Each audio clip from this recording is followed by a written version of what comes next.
Actually, before I do that, let me just check. Okay. All right. Okay, welcome everyone. Thank you so much for being here. Such a treat to see some of your faces on a Monday morning after another long weekend of not seeing people on Shabbos the way we used to. So I am so grateful to see you all. Thank you for making the time to be here, fitting me and learning with me into your schedule.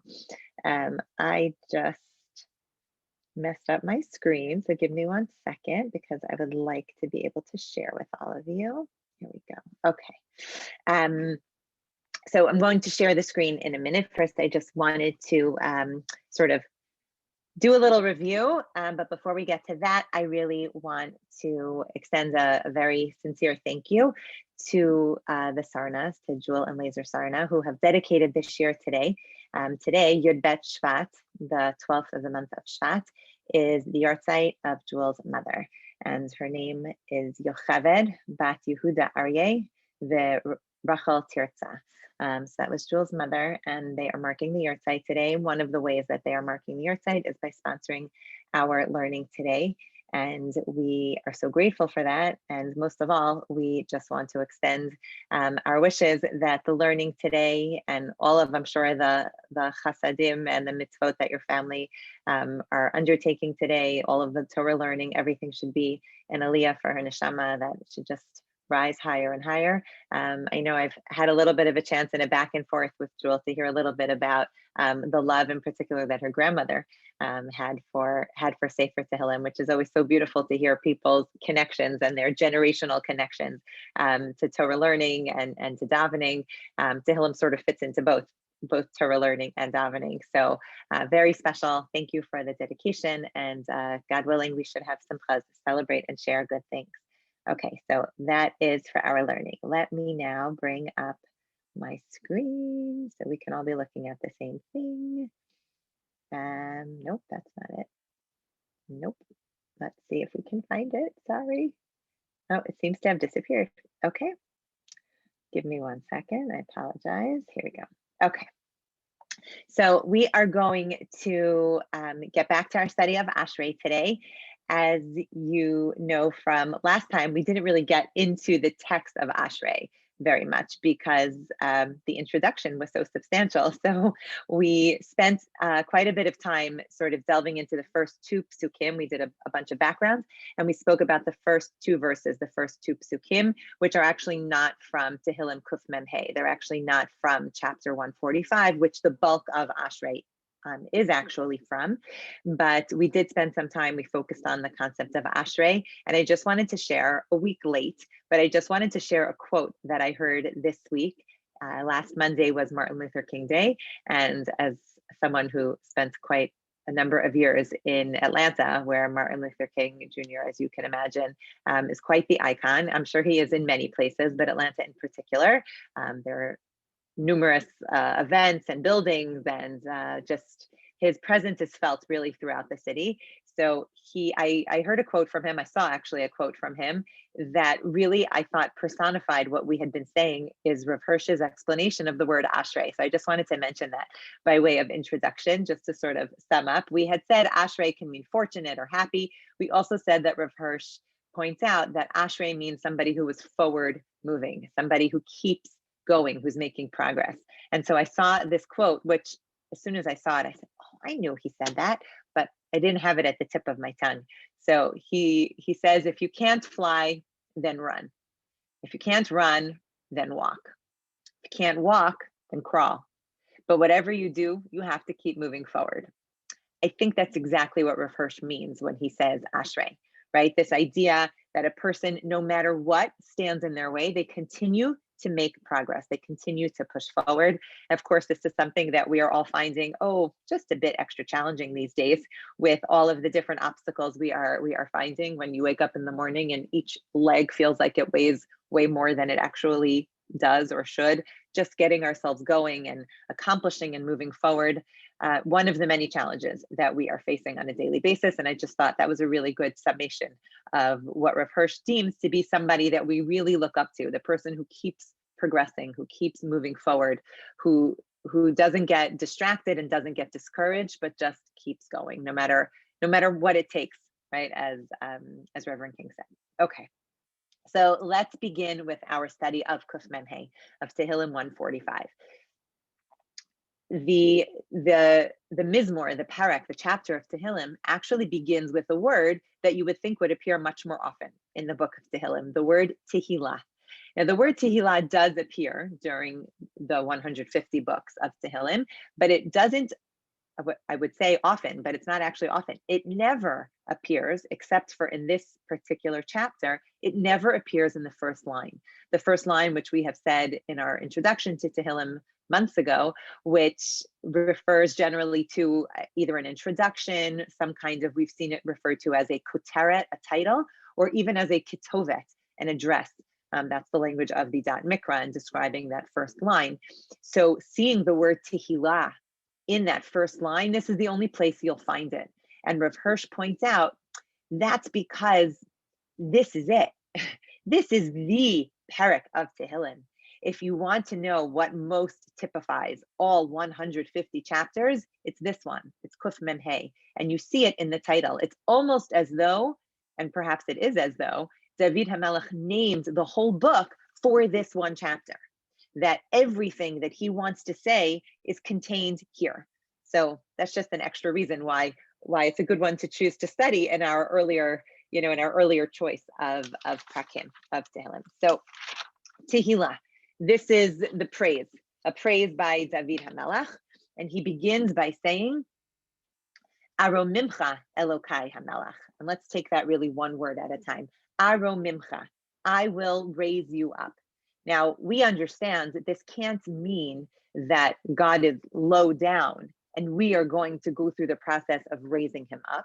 What this must mean is that he is already elevated, but we are going to speak of him in elevated terms. It's as though a famous athlete or a celebrity of some sort, they're already famous, right? My calling them the best basketball player, the best ballet dancer, the best performer, that's not what makes them elevated or great. They're that on their own. But when I say it, that's how I relate to their elevated status, so to speak. So it's not as though my saying it is what makes Hashem elevated. I'm acknowledging the fact that he is already elevated. And by saying it, by articulating it, well, that shows that I recognize his status, where he is. And this really is a very important point in the sense that this fits so well with what we know about tefillah in general, that before we can begin to address our thanks, our requests, our praise, we have to know who we're talking to. And that really seems to be what this phrase entails. Aro mimcha Elokai HaMelech. Hashem, I'm talking to you. I know that I'm addressing you in your elevated, lofty state. I know where my prayers, where my heartfelt thoughts, where I am directing them. Aro mimcha. And then David HaMelech continues, Elokai HaMelech.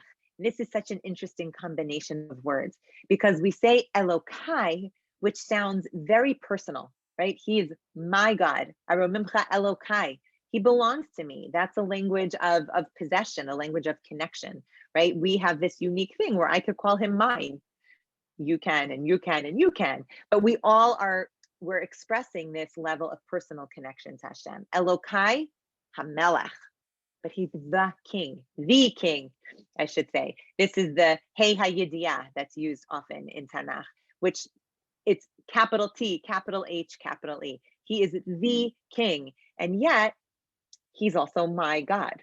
He's someone that I can relate to on a personal level, but he's also the king, which implies, of course, that he's not just mine and not just yours, not just belonging to the Jewish people, but he is the universal king. He is the king of all. So I'm going to elevate you. I'm going to exalt you. Again, I'm just going to acknowledge that you're elevated, really. Elokai, my God, HaMelech, the king. Va'avarcha shimcha leolam va'ed. And I'm going to bless your name forever and ever. Now, this concept of giving a blessing to Hashem, which is something that you have probably thought about at some point, right? Is it logical that I am blessing God? Don't I need God to bless me? If we believe that it all comes from him, then why am I articulating blessings? And of course, this very reasonable, logical question is answered by the fact that a bracha is not really us blessing God. That's not a great translation. That's not a great explanation for what it means to say a bracha, to make a bracha. That bracha is really the language of ribui, of excess, of many, of much, v'tosefet kedusha, and the adding of holiness. What we're essentially saying is that Hashem is the source. He is the muchness. He is the everything.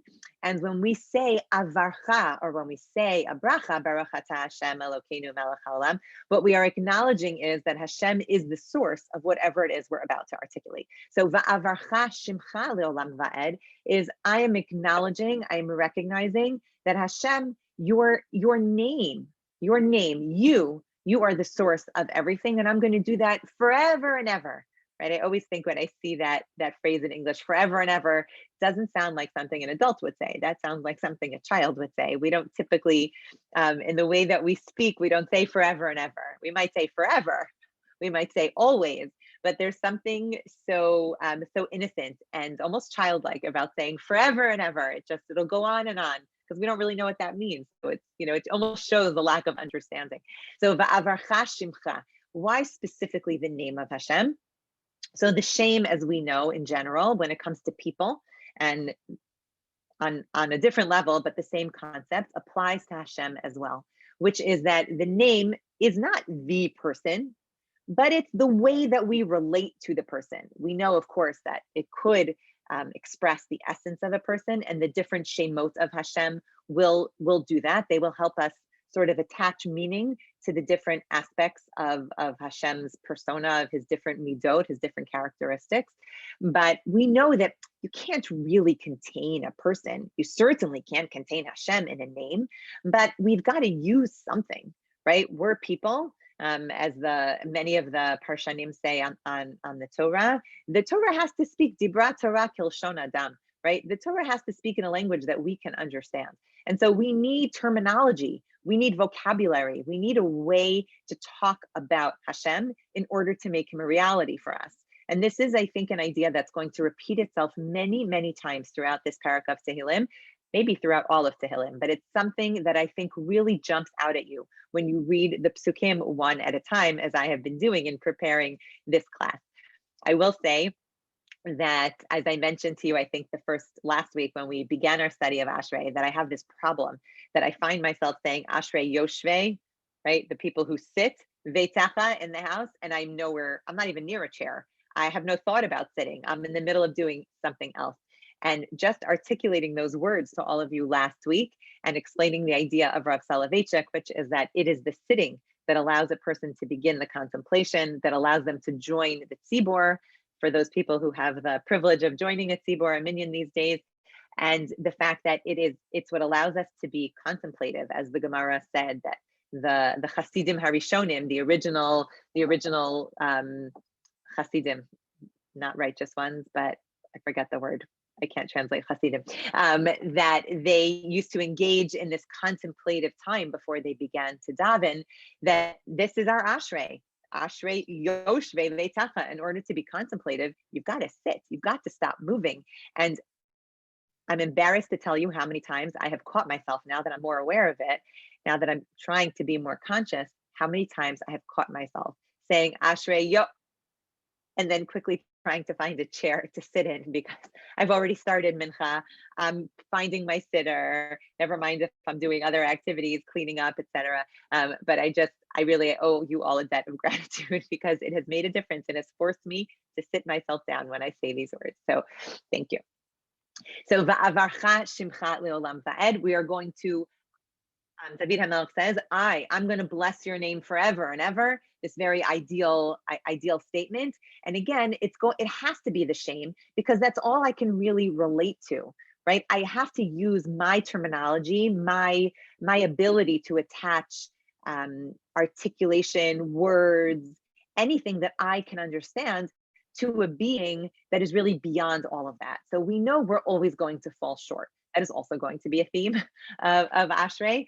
But in particular, we're going to focus on this idea of articulation, of saying the words. And what I noticed as I was preparing the different psukim in Kuf Mem Hey in this parak is how prominent, how it jumps off the page at you. So many of the ideas that we know have been advocated by the world of psychology, by the parenting experts, by the marriage experts, all of the gurus, all of the wise people out there who are giving us wisdom that thank God, we have already had for thousands of years. It's helpful when they match up, but there is just something incredible about saying this has been part of the way that we have been davening and the way that we have been connecting to Hashem always. This has just been always part of our text, part of our script. Okay, so moving right along. B'chol yom avarchaka. Now, every day I will bless you is really, says Rav Hirsch and many others, this is really a direct connection to the pasuk before. Because remember how we said, Avarcha shimcha leolam va'ed, I'm going to bless your name. I'm going to acknowledge that you're the source forever and ever. And that sounds just kind of vague. It doesn't sound so concrete. But when we say b'chol yom avarchaka, what we're saying is, I don't just mean it as this lofty concept or as this esoteric forever and ever until infinity and beyond. No, I'm going to do it forever, but that means I'm going to make the point of doing it every single day, right? The idea of doing something forever is fairly meaningless if you haven't put it on the calendar, right? This is what all the organizational experts are always telling us. Stop making lists. Put it on your calendar. Make a time for each thing and put it on your calendar. Otherwise, you end up writing it down twice. Okay, I don't know how many of you do that. I'm terrible at that. But the concept of you could say always and forever, but you have to, in order to make sure that it actually happens, is you've got to pencil it in daily. So b'chol yom avarchaka, every single day I have to articulate this bracha. I have to say, Hashem, you are the source of everything. I've got to say it every day. This is an idea, of course, that we saw when we studied Tehilim Samach Chet a couple of weeks ago. The idea that the Gemara shared with us, Tain l'chol yom birchotav, that every single day deserves its own blessing. That we don't say the Shmona Esrei of Shabbos on Yom Tov. Don't say mincha in place of shachrit, and we have a structure, and each day deserves its own blessing. Of course, we spoke about the concept of Baruch Hashem Yom Yom. Every single day deserves its own blessing, and it needs to be articulated. It's not something that we just say, of course, every day. Reminds me a little bit of saying, like, you're in our thoughts and prayers. We're thinking of you all the time. Okay, it's a beautiful thing. It's a beautiful sentiment. But does it really mean that I have taken a moment of my day and actually thought about the person, not just when I'm telling them, we think about you all the time? It has to be concretized. B'chol yom avarchaka, I will bless you every single day. And again, this concept of bracha is going to be so important, recognizing that Hashem is the source. V'ahalala shimcha leolam va'ed. Now, we know this concept of shame and how important shame is, of blessing the name of Hashem, acknowledging, connecting really to Hashem through his name. But this idea of ve'ahalala is interesting. If you'll remember at the very beginning in our introduction, we spoke about the Gemara that says that a person who says Ashrei 3 times a day, they are going to be a ben olam haba. And of course, I'll put in parentheses, we know this is not some sort of magic potion. This is not hocus pocus. You can't say Ashrei 3 times a day and then go out and commit grave sins and expect that you're going to waltz into olam haba. That's not how it works. What we understand the Gemara means is when you absorb, right, by saying it 3 times, the Gemara is telling us if you make it a chazaka, if you make it real, legitimate, right, it becomes part of you. Then if you absorb the lessons of Ashrei, well, then you're going to see you'll be a ben olam haba. It's almost like you'll be one of those people that is yearning for all the things that olam haba has to offer. We saw in that Gemara as well that, or maybe the second Gemara that we looked at, that a person is encouraged to be gomer halal every day. And there's a whole discussion in the Gemara. What do you mean? We said it's a terrible thing to be gomer halal. And the Gemara says, no, no, no. What we mean is you should say Ashrei and all the Halalukas every day. Okay, that's how we understand it. And then we said, but what's wrong with saying Halal every day? What's so bad? So we said, because one of the explanations that's offered is that it's almost like this idea that I only thank Hashem for the big stuff, right? I'm only willing to connect. I'm only willing to praise when I'm blown away by something. When, oh, now that's a big one, God. Okay, now I'll open up and I'll say my Halal. So that was the hesitation of the Gemara. But what David HaMelech is saying here is, I'm going to bless you every day. And I'm going to say halal about your name forever and ever. Meaning, I'm going to find within each and every day what there is to say halal about. And this, I find a way to tie this into almost everything I share, which is my favorite piece from Rav Hirsch, where he quotes the famous Midrash, and he talks about that just like a person needs to earn their livelihood every single day. So just like Parnasa is every day, so too Geula, so too redemption is every day. And just like redemption is a very big deal, so too Parnasa is a very big deal. It's not something to be taken for granted, and it's something that should be acknowledged daily.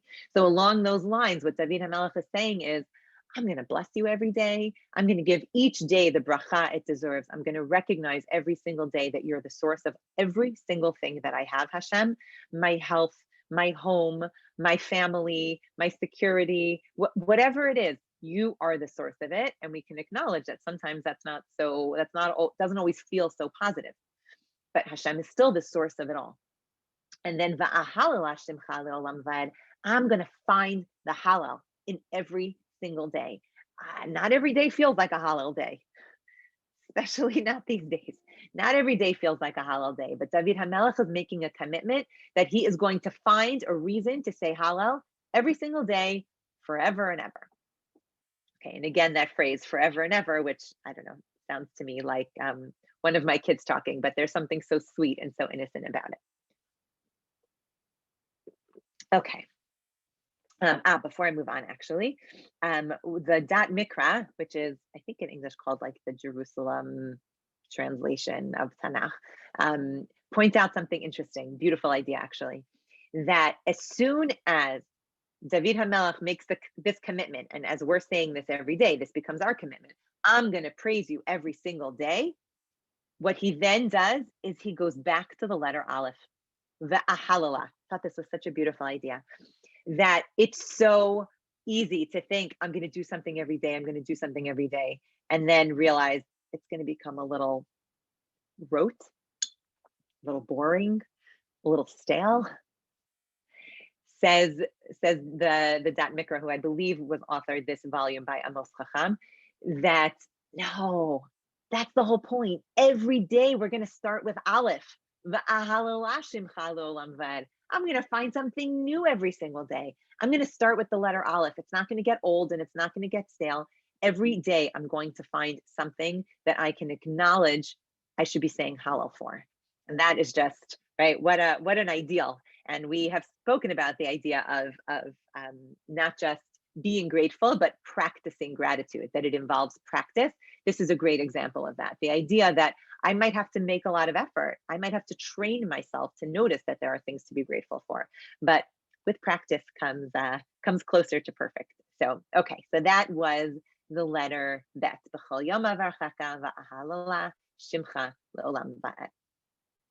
Okay, moving on to the letter Gimel. Rav Hirsch points out that this is actually where the Tehillah begins. And you'll notice actually that everything until this point has been sort of like the plan of how it's going to happen. Says Rav Hirsch, this is where it really gets started. The letter Gimel is where it gets, I must say where it gets good, because I found the last few psukim interesting also, but this is like the meat of Kuf Mem Hey. This is really where it starts. Gadol Hashem umehulal ma'od v'li gedulato ein cheker. Gadol Hashem, okay? You'll notice, by the way, that the different names of Hashem are all brought out in this parak of Tehilim, which is not true in every parak. So this here we see the name, the Shem Hashem, the Yud K, the Vav, and the Hey.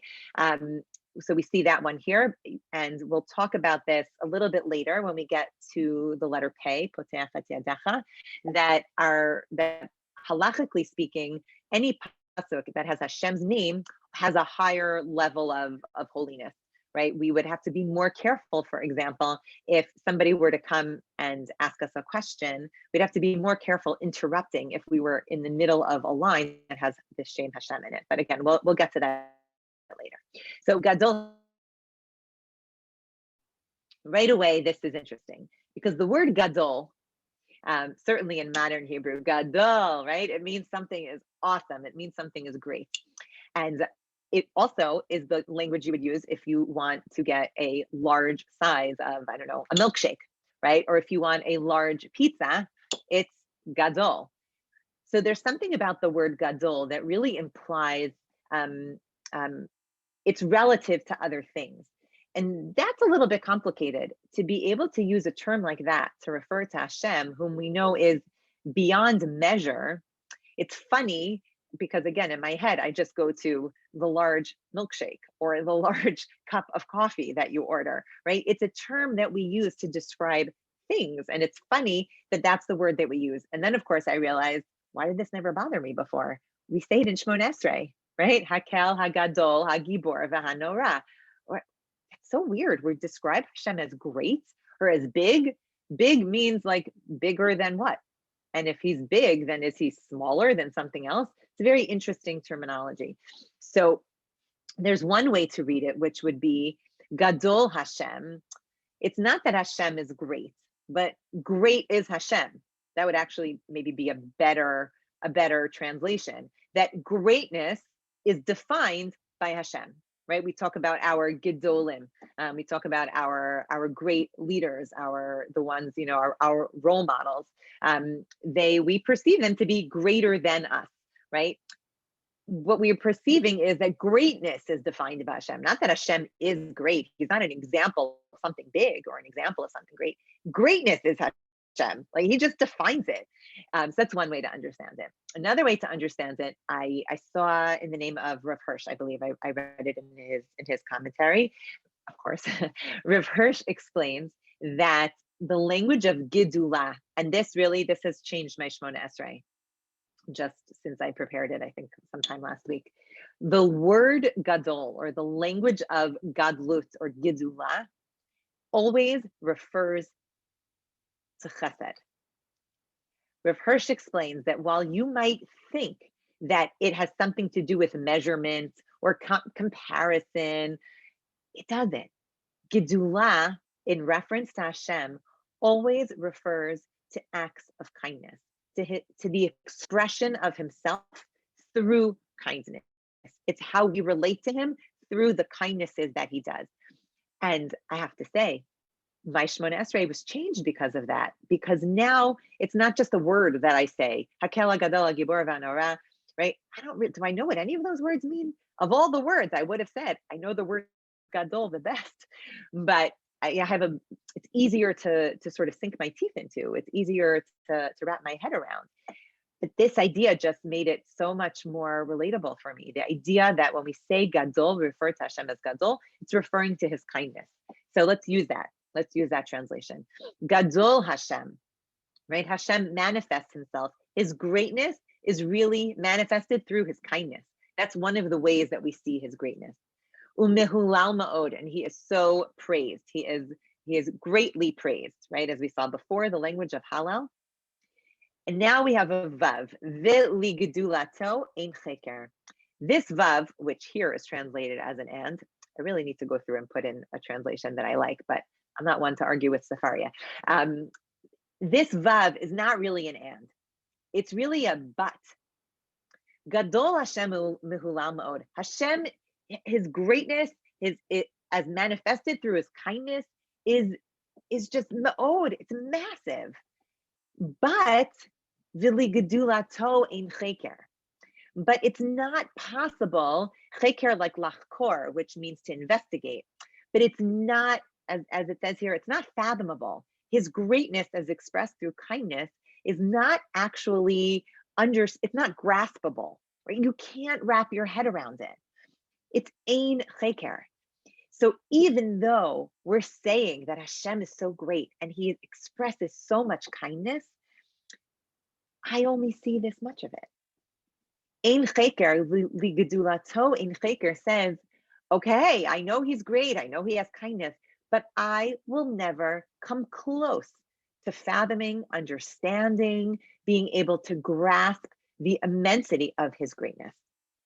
And it's an acknowledgement, and I think this is an acknowledgement in general about Torah, about Hashem and about Torah, that the more a person learns, like, for example, if I were to decide that I wanted to study, I don't know, history, if I wanted to study history, if I read enough books and enough articles and I watched enough documentaries and I surrounded myself with history, I could come to a point where I would feel comfortable saying, maybe I'm not an expert, but I know a lot.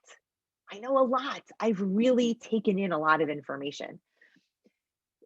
The challenging thing, and also the incredible thing about studying Torah, which is the way that we get to know Hashem himself, is the more we learn, the more we realize we just don't know.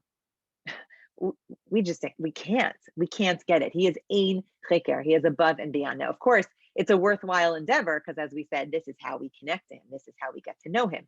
But it's so important that we recognize, for all the chasadim that we see and all of the kindnesses that we hope we notice and we can point out, we're not even coming to the tip of the iceberg. There is so much more. I think I mentioned last week that I finished reading the biography of Rav Noach Weinberg, the founder of Eshet Torah, and just overall astonishing human being. It wasn't him, it was a student of his, Rabbi Daniel Mechanic, who didn't study in Eshet Torah as a student, but came later in his life to appreciate what Eshet Torah had to offer. He started Project Chazon, which is an educational effort in schools to bring certain topics into Orthodox schools, into Orthodox environments, the same concepts that are spoken about so openly with people who are new to Judaism or are new to Torah. He discovered that in a lot of our Torah-based institutions, we weren't addressing some of those very fundamental topics and ideas. We weren't encouraging our children to ask those questions. And so as really an emissary and a student of Rav Noach was very much into empowering anybody he spoke to. Like, if you had an idea and you shared it with him, that was it. It was over. That just became your calling in life, and you had no choice because he was going to stalk you and hound you until you fulfilled what you had suggested. So people became very, very hesitant to share ideas with him. So Rabbi Mechanic, as I said, founded this Project Chazon. And he said his conversation with Rav Noach that changed his life. Here's a guy who was educated in great yeshivas in New York, went through the system, but his conversations, many, with Rav Noach Weinberg that changed his life, he said, was when he understood that his whole life he had thought that Hashem was out to get us. If I do this, I'm going to get caught. And if I do this, it's wrong. And if I do this, I have this punishment. If I do this, I'll get a reward. But he's really just double checking to see where I'm messing up. Unfortunately, that might be the way some teachers interact with students, or God forbid, the way parents might interact with children. It's to catch them doing the wrong thing. And he said, Reb Noach taught him that God isn't out to get us. God is only out to give to us. That's it. That's his only motivation. Gedula, Gadol Hashem Umehul Ma'od. He is just all goodness and greatness. And that's manifested in his kindness, that all he wants to do is give. And we don't even have an inkling as to how much chesed he does for us. But of course, when we see it, when we recognize it, that's an incredible way for us to sort of tap into that idea. Wow, if I'm seeing this, there must be so much more that I don't see. Moving on to the letter Dalet. Okay, Dor Lidor Yeshabach Ma'asecha Ugevurotecha Yagidu. What I'm going to share now are a couple of ideas. Some of them I heard from Rabbi Ephraim Goldberg, who is a rabbi in Boca Raton Synagogue, who has I don't know how many thousands of classes you can listen to. So he did a series on tefillah at some point that I happened upon when I was on YU Torah, and many of these ideas are his. So dor ledor. This is a phrase that many people are familiar with, right? This is almost like, famous phrases of the Jewish people, right? Tikkun olam, Shema Yisrael, midor ledor. This is part of our vocabulary. Listen to how incredible this is. I didn't do a full search in Tanakh, but I looked in a lot of places. In Tanakh, when the phrase dor or dor ledor, generation and generation, are used in Tanakh, it is, from what I can tell, always with a lamed or a vav, some kind of connecting letter. It's either vid dor dor or lid dor dor or dor ledor, dor vador, always. And it's actually true, if I'm not mistaken, even when it's just singular dor, lidor, midor, I think very often that as well, that I didn't look as carefully for. The one exception to this rule is in the phrase, I actually think I have it here. Did I pull it up? Is in, where am I? Here we go. In Sefer Shmot, in Parak Yud Zayim, when Hashem is talking about Amalek. Vayomer ki yad al keska milchama Hashem, ba'amalek midor dor. That phrase, midor dor, is missing a lamed, it's missing a vav. It is only from generation to generation. What we see here is that for us, within our multi-generational, if we're blessed, but certainly we know we go back, we come from somewhere, that this is one of the more fundamental concepts in our Masorah, in our heritage, and the passing on of our tradition, is the idea that we have a responsibility to learn from those who came before us and who came before them. And of course, then we see ourselves as part of a chain, and we are going to teach the generation that comes after us. Dor ledor. We understand that that's part and parcel of our obligation. It's why we're here. Amalek, which is, every enemy of the Jewish people, every hater of the Jewish people, every anti-Semite, every anti-Zionist, that whole group, they are midor dor. There's no vav, there's no lamed, there's no connection. The only thing that binds those groups of people together is their common hatred, right? Is their common goal of taking down the Jewish people, of destroying Hashem's representatives on earth, so to speak. And that is not something that forms connection. That's not something that I guess maybe you could say the hatred, unfortunately, passes on from generation to generation. But I think what we see is that it actually takes on a new form, right? That there's always like a new twist, a new something. It's disjointed, right? Because maybe the lesson was learned the last generation that the Jews aren't so bad. They're actually here to try to bring more goodness and holiness into the world.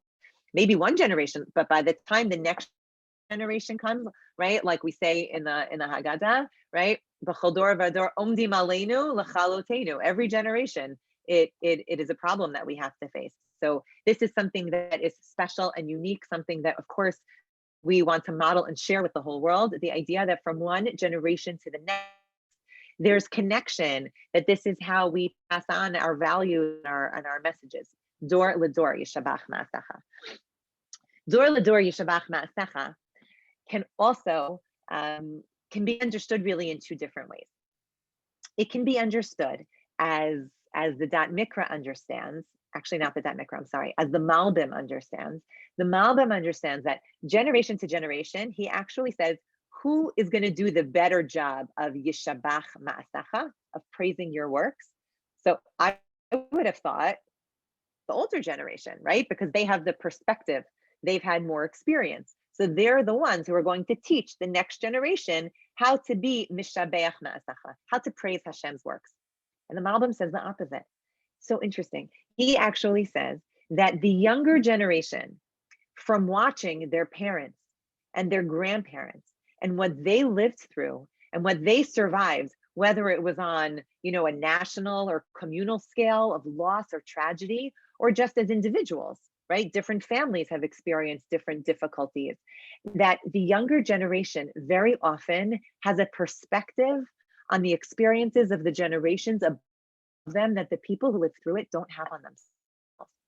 And he explains that it's actually incumbent upon us, the generation who saw our parents, and if we were gifted the privilege of grandparents or even great grandparents, going back that many generations, if we had the privilege to see what they went through and how they came through it, and we were able to see the hand of Hashem in their lives in a way that they can't because they lived through it themselves, well, then we are the ones, Yishabach Ma'asacha.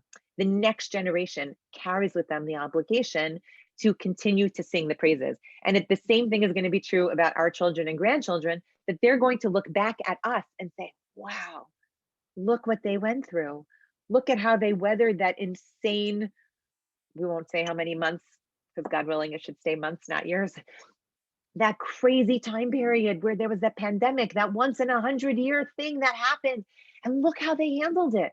Look at the chasadim, look at the kindnesses that Hashem did. Look at the ma'asim, look at the hands of God that we could see. Now, we think, oh, we could see the hands of God. But the bottom line is, we know as we often go through things, we don't have the perspective. If we're blessed in our lifetime, we start to develop perspective. But it's really going to be the generation below us and the generation below them who, upon hearing from us what we went through, what we've experienced, and again, this is not just true about COVID, of course, it's true about things that go on in our personal lives and our families. It's true what our communities go through and what our people go through, what the world goes through for sure. But the perspective very often, according to the Malbim, actually happens the next generation. And those are the ones, Yishabach Ma'asacha, who have to praise your work. Rav Hirsch says the opposite. Rav Hirsch says, unlike the Malbim, what I would have thought, which is dor ledor. It's an obligation for me to pass on to my children and my grandchildren, God willing, and all generations to come. Yishabach ma'asecha. I have to teach them how to praise your works, right?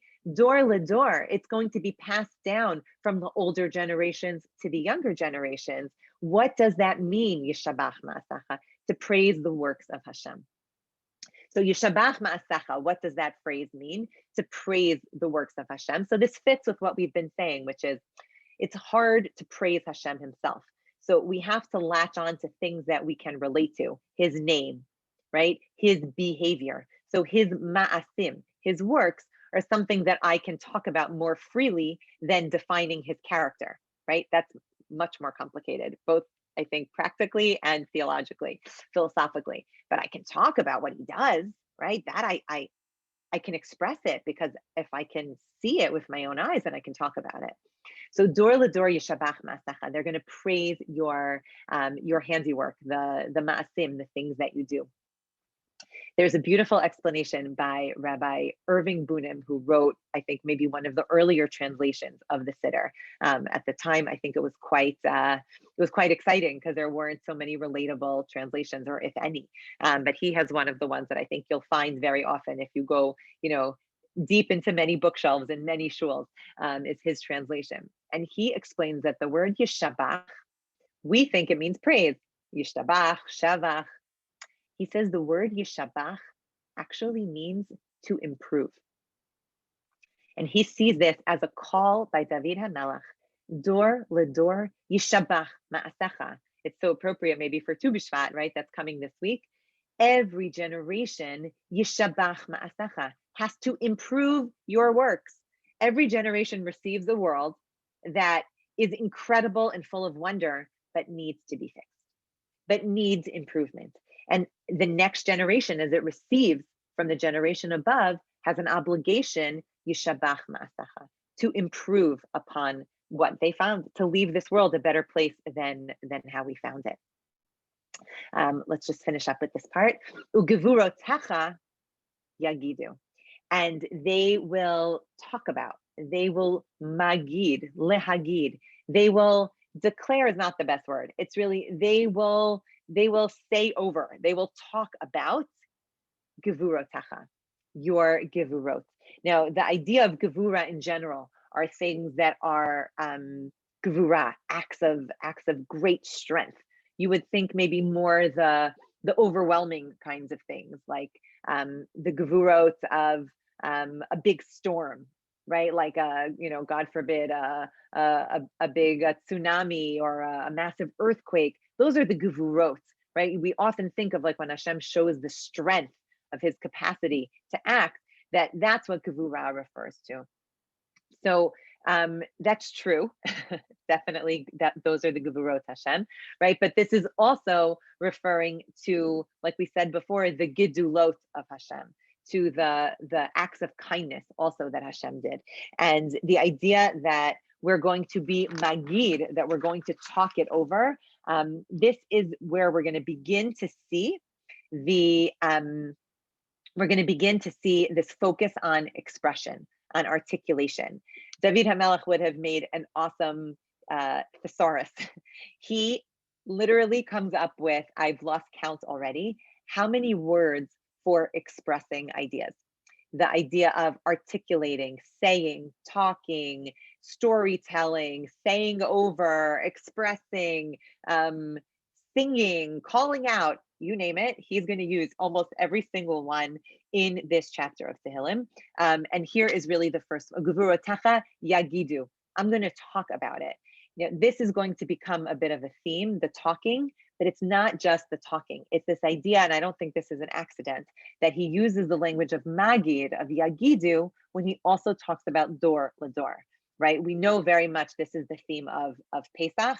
It's the theme really of so much of our lives, but it's articulated most strongly on Pesach, where we're super focused on trying to pass along the messages of Pesach, the ideals of freedom, of what it means to not just not serve man, but to serve Hashem, the idea of equal rights and freedom for all, and all of those beautiful ideals that come out of our discussions at the Pesach Seder, being freed from oppression and attaching ourselves to Hashem. That's our most dor lador night of the whole year. And so it fits quite beautifully that David HaMelech uses the language of yagidu, right? You can sort of picture in your mind the Seder table, God willing, whether it's going to be this year or God willing in years in the future, or perhaps past years that we can, call upon in our memories, where we were there with parents if we were blessed, and grandparents if we were blessed. Maybe even there are people who once had a Seder with a great grandparent. My children had that bracha to have a Pesach Seder with a great grandparent. The idea of passing on midor lador, the magid, right? The saying over. As I'm sure many of you have heard my husband say, and as I have said a number of times, you were never, ever at a family gathering, whether that was a Shabbos, a Yom Tov, a bar mitzvah, or someone's birthday, ever, where there was not magid happening at all of these gatherings. What the family went through, what happened during the Shoah, how Hashem took care of us, how Hashem is the reason why we're still here, that it has to be articulated. And as I've mentioned, this is going to be a theme, that we can't assume that things are going to get passed from generation to generation. We can't assume that things are inferred, or that people pick things up through osmosis, that our children or our neighbors or anyone else is going to just absorb it from the air. There has to be a yagidu. It has to be talked about. And we'll talk about that more as we go through the next bunch of psukim. But that is very much a theme here. The idea that it's not enough to notice. Noticing is important. Recognizing is important. But articulating and saying the words, expressing the recognition, saying, I see Hashem's hand in this way. Hashem was really us when it was so hard for us, when Hashem had this take. But this is how we felt the hands of Hashem holding us as we went through it. And as I mentioned, we're going to see that throughout the next group of psukim. So I see we're really only going to make it through Dalet today, but that's okay. We're going to move along slowly but surely. We will pick up the letter Hey, which is a very mystical pasuk. So we'll get through that one rather quickly, since I'm not much for knowing anything about mysticism. But we will do our best to understand pasuk Hey. I just want to thank you all so much for coming, for joining in our learning today. And of course, again, a very special thank you to Jewel, who has dedicated this year in marking her mother's Yoetzet today. So thank you for being here. Her neshama should have an aliyah. Thank you to all of you. Have a wonderful day and a great week.